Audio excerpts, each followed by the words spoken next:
tell you a little bit about Coffee Talk. We've been doing it for a number of years. We usually always had a project tied to it, and then we would come together. I know many of you have participated in that before. And we're moving just in a little bit of a different direction this year because as staff, we have worked with Susan Cox. Susan, hello. And Susan is a wellness coach, and we've been doing some staff things in the fall with Susan, and had some great benefits with that, and thought let's just bring it to everybody. And so Coffee Talk is part of our winter warm up series. So if you haven't got your card at the shop, you can certainly do that. It was in the weekly stitch as well. And this is one of those events. And each week counts as an event, not just the whole thing. Each week counts as an event. So it's kind of like what we've always done. You'd write your events down here and keep track of that. That's an honor system. And as we mentioned, you do 5 projects or classes and 5 events. And then you're going to get your Lumos bag. And I think we have an example of that. Valerie, you want to come off mute? And Valerie's got she's been using the right. Tell us about it, Val. I love this bag or this bag light. Well, you love the bag too. Right here. It's in my bag. It's little things right here. And let me turn it sideways so maybe you can see it inside. There it is. Oh. And I thought at first, why would I use this? Like, I am using this a lot more than I thought I would. Because, things get lost down here in this bag, and you find it very easily with this. So you can either turn it on, so it's just on, or if you tap like this, it's on auto and it stays on for about 10 to 12 seconds, just long enough to find whatever it is you need in your bag. And it clips to the side. So cool. Yeah. Okay, so that's the prize. It's a big one. Thanks, Val. You're enjoying it. I'm glad that you're doing a test run on it. Thank you. So that's the prize when you do the 5 projects, 5 classes combined, and 5 activities. So we'll answer any questions that you have about that. But let's get right into listening to what Susan has to share with us today. There's several really important announcements that you're going to want to hear at the very end. And you're going to want to see, if you saw our Instagram yesterday, we have another fun tool that we're going to show. And we'll talk about what's happening next week and the following week, which is so exciting. I've been up since 5 because I've been so excited about what we're going to be doing in the next couple of weeks because it changed this morning. Imagine that, because we had a big brainstorm of an idea. So Susan Cox, welcome in. Susan, you want to go ahead and introduce yourself and take us through our guided experience for on New Year gently. Will do. Thank you, Angie. And thanks to everyone for being here. Just really fun to support you all in this way. And I love looking around, seeing people working on their projects.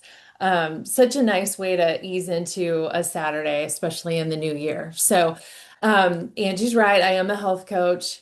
I spent most of my professional life in the insurance industry and pivoted to health and wellness after I had some of my own health issues and got myself in good standing again and just really wanted to help people. So I'm board certified, done a lot of work to be able to help you out. And my most important and priority area is calming your nervous system. We can do a lot to change our diet and move our bodies and get healthy, but if we're always feeling tight and in that fight or flight response, it's really hard for that diet or that movement or whatever good thing we're doing to stick. So I always start with calming people's nervous systems, and that's where we'll start today. So keep your hands moving, but we'll just do a little bit of grounding. So get those feet on the floor if you can. Rest your hands on your project And if you don't have a project, just the surface in front of you, like wherever your hands feel safe and good. And we'll just do 3 nice breaths together. In and out. In and out a little bit longer than you breathed in. And then in and out again. And while you're touching that surface, notice the temperature. Is it a little cool because of the fibers you're using? Is it warm? What kind of texture? Is it that silky or is it a little scratchy because you've got some yummy wool? What does that feel like to you? And then wait, is it light and airy? Is it heavy because you've got to cozy up on this morning? Just really pay attention to what you have in front of you. And doing a practice like this just immediately signals safety to your nervous system. So now you can really focus on your project and hearing maybe hopefully some new nuggets from this conversation this morning too. So thank you for going through that exercise with me. Um, so let's talk a little bit about the nervous system. Um, it responds to pace, pressure, and self-talk. And there's a lot of that inner monologue that goes on in our minds when we're working on our projects.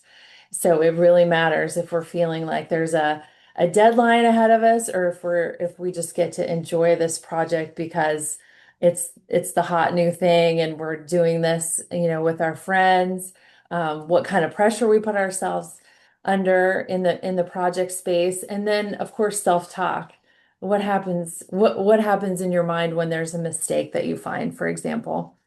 Um, so we're in a great space to really take care of our nervous system. It's just all about the approach. So crafting can be regulating because of that repetition and rhythm and the creativity that you tap into when you're starting something new or even doing something you've done before, but just in a different way. Um, and you've probably already all seen this before, but there's a circle out there that calls knitting and crocheting instead of meditation, meditation. So that's how good it is, that repetition and that calmness that we create in our work for us. It's really good for our minds if we do it the right way. So how can crafting be dysregulating? It's when perfectionism sneaks in, and that happens to all of us. I've been working on that a lot myself. Any time pressure, like if you think you have a deadline because a gift is due or something like that, can kind of take some of that regulation out of it. And then any physical strain. If we don't stop when our hands are saying, please give me a break, that can be really rough on us. So I would just say that calm isn't about being relaxed all the time. It's about returning ourselves to safety. So there's an awareness piece of, ooh, something's not feeling right. Do I power through that, or do I give myself a chance to reset and regulate, and just be more gentle with ourselves? Um, and a good analogy is that just like yarn behaves better when it's not pulled too tightly, our nervous system works best without constant tension. And that made me think of my first color work project, which just really makes me laugh. It's not going to show on screen the way it does in person, but this was supposed to fit my head. And it might actually fit a toddler because I was pulling so tight. And so at the end of this, I thought, well, that's too bad. It was kind of a wasted experience. But I became so appreciative of this work once the Husky started, because what a mess that would have been in that big project if I hadn't exercised, some practice and patience with this. So I love it after all, but I won't be able to use it. So just remember that, kind of keep your nervous system loose, just like our stitches need to be. Um, so any questions coming up or comments from the group? Not yet, Susan. Okay, okay. All right. Just please jump in if there's something because I've got a lot of material, but I also want everybody to have a chance to weigh in. So when we think about our knitting and crocheting, we do just naturally bring a lot of strengths. Um, so patience is one of the first ones that I think of. Anybody want to throw out some other strengths that you see in yourselves as you make?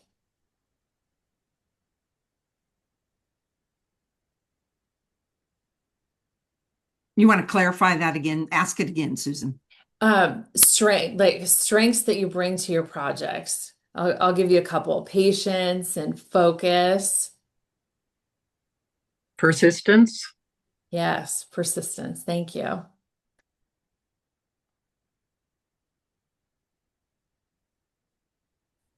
Okay. Also creativity. That's probably an easy one. Patience, lots of it. Resilience. Yes, beautiful. That ability to start again after mistakes is so important. Trusting the process, trusting yourself to learn. Yes, beautiful. Attention to detail. Yes. Anticipation. Yeah, I love that one. Determination. Yes. Great. Now Beautiful. everybody's got it. They Yeah. got it. Yeah, You lots of understand? strengths, lots of strengths. Um, so it's good to remind ourselves of those as we get into some sticky situations or we're trying something new that we haven't done before. Truly these maker strengths that we've identified so well turn into are really nervous system strengths. So give yourself a lot of credit for, bouncing back, sticking with things, being willing to start something new, and then also finishing things up. All of those are really important strengths. And so, although we said not homework, I'll say not a lot of homework. And this is all optional. We're not going to grade it, but just think about um, naming one of your own strengths as you pick up your project this week. Just each day, give yourself a little pat on the back for having these strengths and tapping into them. Sharing is another strength that is brought, and that's this community, right? We're really good about helping each other with hints and tips and showing each other how to better manage our projects. Um, so another element of calming your nervous system is around speaking kindly to yourself. So when you do make a mistake, and I'll say when I definitely do make a mistake, our brain listens to tone way more than logic.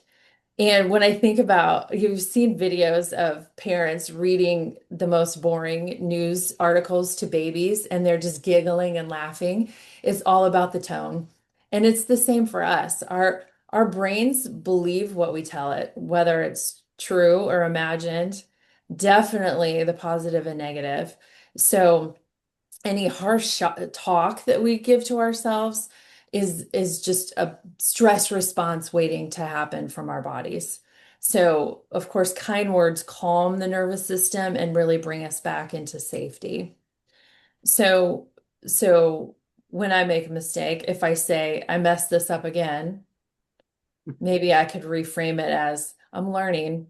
Just like with every project that I've ever made, there's always an opportunity to learn something new.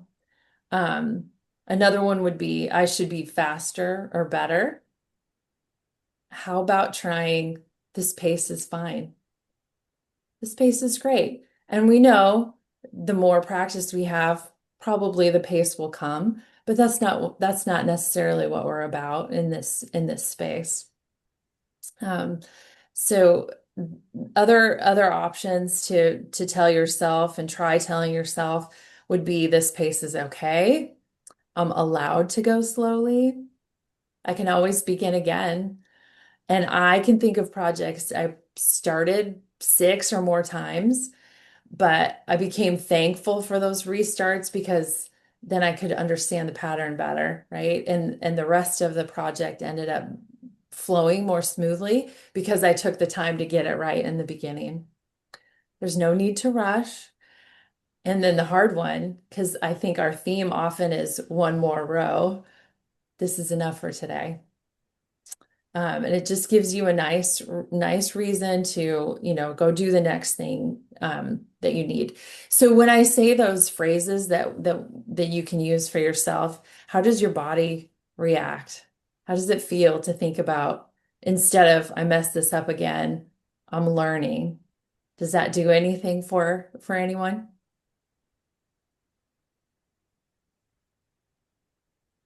It's I think more. it immediately frees my head, it's just this kind of like permission. Yeah.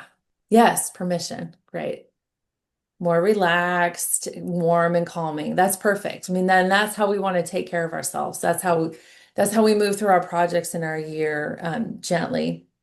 So another optional reflection for you, if you have your notes with you, is to silently rewrite one harsh thought that you might use on yourself into something that's more kind to yourself. Um, and I do want to note that we have a downloadable document that Angie put out on the website, right where you found the Zoom information. And so it's a good reference for you. You can use it as your notes, maybe as your partner, as your accountability partner, as you adopt some of these principles. So um, hopefully you'll be able to tap into some of those, and you don't have to be taking notes while you're trying to be creating this morning as well. Um, so I think yesterday we teased a little bit about some mindful moments, and makers have the opportunity to do that a lot. And what mindful moments means to me is that I'm just with my project. I'm not having this brain going, oh, the grocery list, oh, this movie I need to pay attention to. Um, Watching Nebraska volleyball during some of my projects was a total error on my part, right? So what are the things that we can think about to just really be with our project and appreciate this art that we're making? Get those distractions away. So I'll read these off, and hopefully some of them just attach, to you, and it's something that you would like to exercise. And again, these are on the a document that you can download as well. But think about this, just feeling the yarn slide through your fingers. How often do we do that? Um, Noticing the sound of your needles or your hook moving through the fiber. Just plainly watching the stitches form and not counting them. Just let that anatomy kind of come together of the stitch. How about taking 3 breaths every time you change rows? Or even just pausing for one slow breath before or during your making. Oh, here's the big one. Let your shoulders soften intentionally. I'm always surprised how close my shoulders get to my ears when I'm working on something that's a little more challenging. Unlocking your jaw, relax that jaw and tongue. Aaron's obsessively counting. Yes, give yourself permission to not. Okay, looking away to rest your eyes. Speaking to yourself the way you would speak to a dear friend. Putting those feet back on the floor and feeling grounded. Stretching your fingers really slowly. Listening to your body and stopping before any pain or discomfort begins. And then ending with gratitude instead of just one more row. And letting enjoyment matter more than productivity. And Angie reminds us of this. Is it return on enjoyment, Angie? How did you tell that story about? It's not just return Oh, on investment, right? right, Yeah. right, right. Yeah. Yes, it's a return on you're right. You're catching me Sorry. not remembering what I said. I mean, to me, it was like return on enjoyment, or the fact that you invest the time to find your pattern, purchase these gorgeous fibers, get all the tools and notions to create them, um, and then how much time you spend with them. It seems like maybe an investment in the beginning, but it Oh, stretches that's out correct. into such a high value exercise. That's right. Now, thanks for reminding me. Mhm. Yes, Susan. Yes, you're right. Upfront costs may appear a lot, but when you think about the amount of time you spend, and I think sometimes we think about production only, But Yeah. what we're learning here this morning is that this is almost like going to the gym. It's almost like going to a yoga class. We know this about our craft, that it's right up there with all of those repetitive meditative behaviors. And so a gym membership or more yarn. I'll take more yarn. I'll take more yarn too, but I'm trying to be more balanced this year. So all of these mindful moments that I listed off, and you probably have a lot more in your mind as well. They're really nervous system regulation disguised as your crafting skills. And they naturally fit into our routines. Um, okay, so I've talked a little bit about the need to take breaks, and I just want to run you through three different kinds of breaks, and then Angie's gonna share the other piece that was teased yesterday that'll help us out with this.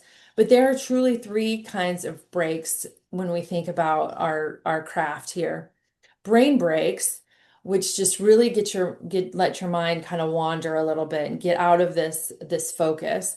And when I think about brain breaks, I think about all my time as a professional, and even in this work, like you're working on something so hard you can't even see it anymore. And you walk away from it for a few minutes or overnight, and all of a sudden you can solve what you just couldn't solve before. I see heads nodding, like that happens in our work here. So a brain break would help you if you just unfocus your eyes for a minute, kind of stare off into space, look out a window, let that brain reset. Even closing your eyes and paying attention to your breath, which is a very, yoga move, helps kind of reset your brain. We've also talked a little bit about stretch breaks, which I think would be fun to support, this community with some ideas of stretches sometime, but stretching your wrist, your shoulders, your neck, because not only do we look down to knit and crochet, we're also on our phones, and that creates a lot of stress. And then stretching our spine as well. And then the third type of break I would recommend is a fresh air break. Just stepping outside for some fresh air, maybe getting a little sunshine on your skin, and popping that door open when it's, brisk like this. Woo, that really just resets things, kind of gives you that blast, to get back into work. So, are we good about taking breaks? Maybe not all the time. But Angie's found a really fun tool that she's going to demonstrate for us, and I think we can have a lot of fun with it. And it would also help us keep focused on this, being gentle to ourselves in the new year. Are we ready for that, Susan? I think so. My 30 minutes is vibrating at me, and so Oh, it's a perfect it's a perfect time. So I'm going to go to screen share here, okay. and we are going to share. Um, hang on. There we go. Okay. Can you see my desk that I have We here in front of me? Okay, we very can. Okay, very good. So this is kind of my workspace. These are things that make me happy when I'm thinking about my environment, and I have like my pens and pencils, and I have yarn back in little jars back there, and now I have my own cat. This is the closest I'll get to a cat, but I have some cat clips here that are right here on my knit paper scissors pad. And then I've got my Voyager journal, which we're going to talk about next week. Valerie's going to take us through this. We kind of did this initially with Jan last fall, but we're going to get a little more in depth with that. But then we have this little, what is it called even? The stretch break timer. Susan, exactly what you're talking about here. And it's a little cube, and it comes from the Lumos Light people. So they really do their gadgets well.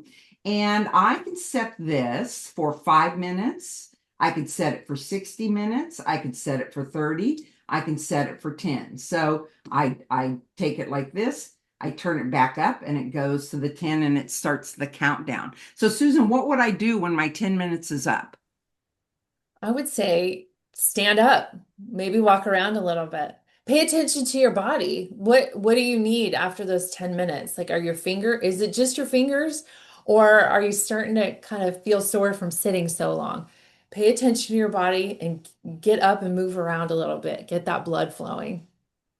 Now, the other thing we discovered with this, and what the Lumos folks tell us to think about doing, is to go ahead and roll it and let it roll. I'll reset.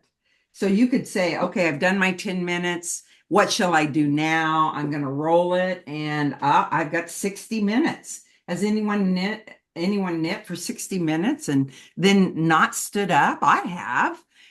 So this little gadget will help us do that. You can also set it to your own. So you could set it for 16 minutes. You can't roll it and then it would roll to 10 or 60. You have to either be on the roll or on the presets, or you have to be on where you could set it for yourself. There's also sound. This one was vibrating, but you can set it for sound and then see how it went back to. Now I'm on 29. So, Susan, I think when you and I talked, we said we don't want to just, when it goes off, we don't want to just turn it over and start over, right? Right. Right. Yeah, it's just a good reminder. And a lot of wellness is just being aware. So I love it because you can kind of make a game out of it and roll it like you've shown us. But if I know, okay, I really want to work on this, but I only have 30 minutes, setting that just helps me to stay accountable and not the stress of checking the clock all the time. I can really just be with my project for 30 minutes. And I'm sure there are a lot of other ways that this can be utilized as well, as far as, keeping you really focused on the task at hand. So it's really fun, I think. I mean, who doesn't like a good game? So, rolling that and I guess if you roll it and you get 5 minutes and you're disappointed, that you know, the maybe, do you have more than 5 minutes? Maybe you can do that. But it's a great reminder to move, yes, because we can get lost in our projects, especially. And we talked about that you could use a phone this way, but one of the things that we're going to talk about in the upcoming weeks is how to move away, how to move more analog in our life, and how to move away from using our phone. So even though it's a digital kind of thing, it's still something that that's not on your phone, so to speak. So really going to work on a movement of put that phone down. All of us like our knitting and crocheting because of that very reason. And Regina, you mentioned a couple other things that these timers could be used for. Are you there, Regina? Yeah, you're catching me. I'm like, what did I say that we could use Oh, these about timers like for? task. Oh, I've that's done, right. yeah, Yes, the yes, task. yes, yes. Oh, like the Pomodoro technique. So I could see using this timer at work. So you can set a certain period of time for focused work and then a break time. So you might have 20 minutes on, focused on your work activity, and then 10 minutes off. Right. And that's called the Pomodoro technique. Hmm. Yep. Wow, there we go. Learn something new about that. I like to do cleaning, and I've always kind of set a timer for that so that I wouldn't end up down the rabbit hole. Like if I want to clean out, like this coming week, it's my freezer drawer. Whew. It's just gotten too stuffed. And so I would set that for however long that I'm willing to work on that. Now I'm going to have to be okay if I've still got a mess laying around. But and I've used it that way. And I think Val, you mentioned you could even use it as a cooking timer. Sure. Why not? Yeah, you could use it in the kitchen. Yeah, But absolutely. yeah, yeah. Now, Do are eggs. these available, Val? They are available for pre-order online. Yeah. Okay. And they're online. I made them live Mhm. this morning. So updated. We've got a special pre-order that will be coming in. So you can reserve yours by ordering it online, and then you'll be one of the first to get them. And I think they're going to be great, Susan, for our habits. Yeah, Val? I think it's fantastic. Such a nice tool to just remind us to get up and move around a little bit. And I would say, like, just think of that tool as not telling you what to do, but just reminding you, to pay attention to what your body needs. Kind of like a friend tapping on your shoulder. That's kind of the approach we would want that tool to make. And I love that it does help with the digital detox because it's digital, but it doesn't have a screen on it that we can start surfing. So it's really a nice, healthy balance. So thanks for securing those for us, ladies. Appreciate that. Um, okay, so just a few more things to do to support your nervous system and keep moving through this year gently. Acceptance, joy, and celebration are all also areas that help calm our nervous system. So we talked about resiliency. I think acceptance really plays into that piece. Like I'm going to make a mistake. It's okay. It's great to learn from it. Next time I'll know how to do this better. It just really makes our nervous system feel safe. And celebration reinforces that safety and motivation and plays right into the being resilient. And Lori, I think, is reading my notes because she just made a perfect um, note there about celebrating little steps, not just the entire project. It's a great way to keep yourself motivated and encouraged. Um, so let's talk about some maker specific celebrations. Finishing a row or a section, like a decrease section or something. Just finding an excuse to give yourself some really positive encouragement. Another celebration might be stopping before the pain starts and giving yourself credit for noticing that. Um, Celebrating when you choose rest, and then also when you're enjoying the process, not just the outcome. We all have um, different motivations, right? Some of us just really like to start things, and then our whips might sit a little bit. Others just want to race to the end, right? But finding that balance, and you probably do want your project to be finished, maybe, but like just appreciating that it's your choice and you get to kind of move through that space the way you want. Um, so here are some kind words that you might practice to yourself, saying, "This is enough for today." Okay. Um, okay. So then I just have a few invitations. And again, don't make this feel like homework. It's how you want to self-care for yourself this year.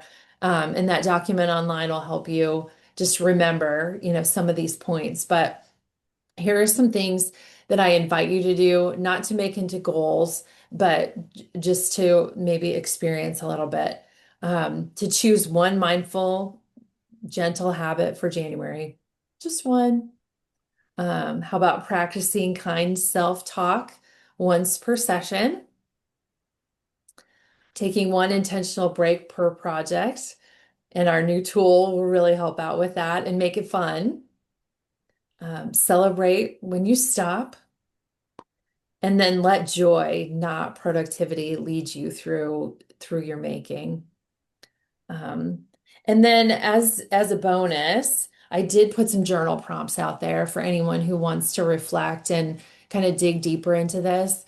The topics are around self-talk and acceptance, nervous system awareness, strengths and joys, and then a few New Year reflections. I think I put like 3 questions under each topic. So read through those. If anything speaks to you that you really want to reflect on, that's your cue to journal a little bit. And you can do a few sentences or, a whole page, whatever serves you. But it'll help if you decide to do some journaling. It just really helps the habit and the practices stick a little bit better. So I would just say, just like your projects, this year doesn't need to be rushed.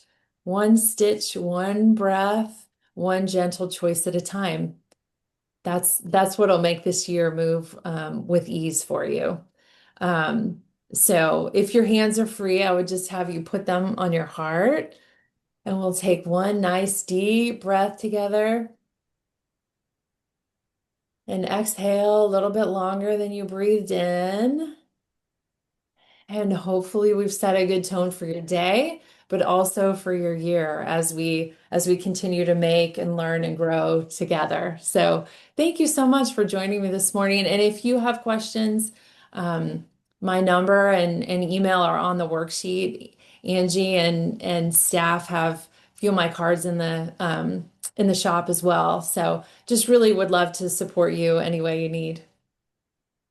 Thank you, Susan. Well, And you have a business where you can coach people individually, correct? I do, Right. yeah.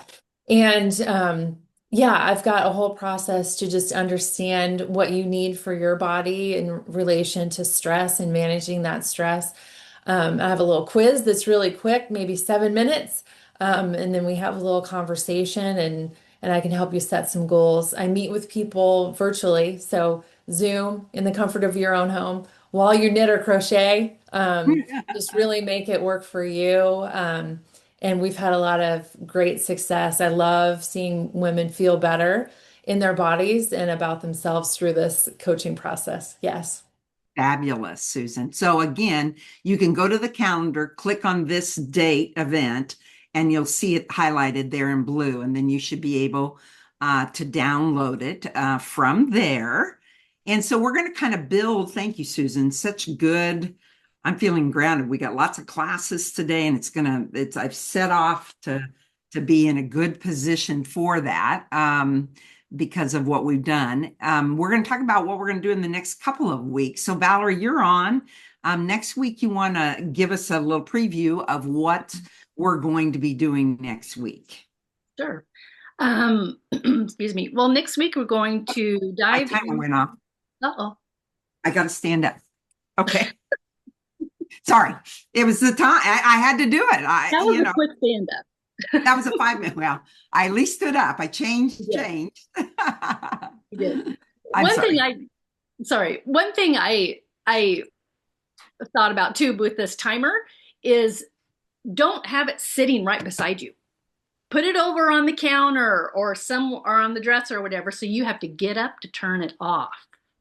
I think would be very helpful for me, I'm sure.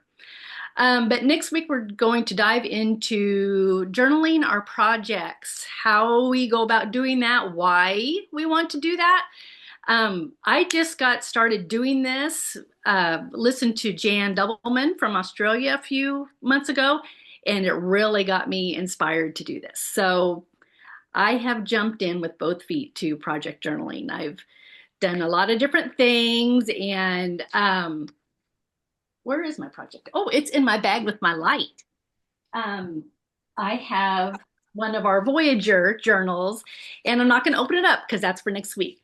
But I've purchased a couple little different things to do with that, and I have noticed a huge, I guess I kind of want to go into what Susan was saying because I have noticed some pressure coming off of me because I've got my projects right here in my journal and I mark when I start it, I mark when I finish it, and I only have 2 projects on needles right now, which is crazy for me, but I don't feel this sense of having to do all of these different things. I know as strange as that may seem since I work at the shop because I'm bombarded with all this inspiration every day when I come in there. But this has been a great thing for me. So it goes right along with what Susan talks about with just being mindful of yourself and yeah, so I hope everybody can join us because I've got a lot of little tidbits here on this about these journals. So Fabulous. And we have the Voyager. We have a few left. a few left. I have got them to reorder, but we're at that time of the year when everybody is buying their planners or those kinds of things. We also have the other planner, the weekly planner that you could use, but we do have the inserts. So until I can get the planners back in, you could buy an insert to get started, right, Val? Absolutely. Yeah, absolutely. But I think we still have some of those. We still have a few Voyager notebooks, and you can use any notebook. You don't have to use this one, but I do like the size of this, Val. I do. It slips right in my pocket of my bag. Yeah.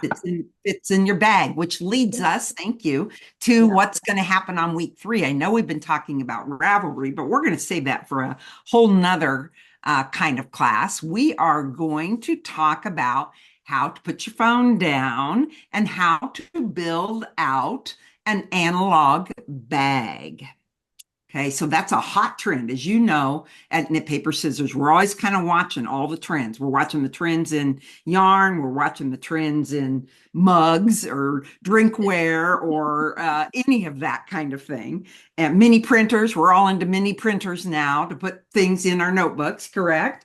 And a really hot trend, I read an article recently about the analog bag and that people are packing an analog bag. Well, we do that already because we put our knitting in our bag and take it places. But they're putting things in like their Kindle, their pins that they might like to work with, anything that maybe they enjoy watercolor painting that they do when they're out and about, a camera, those kinds of things. So, Regina, that third week, we're going to talk about building an analog bag, correct?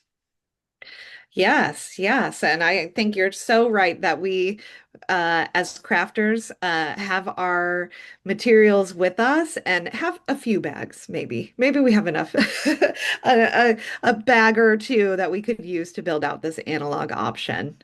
So I know for me, when I look at, I have an iPhone and we get that update on screen time, how much time you've spent looking at your phone. And sometimes that number can be a little higher than I would like. So, looking forward to talking about ways to switch to a more analog version for ourselves. Excellent. And that will be week 3, which will be the 24th.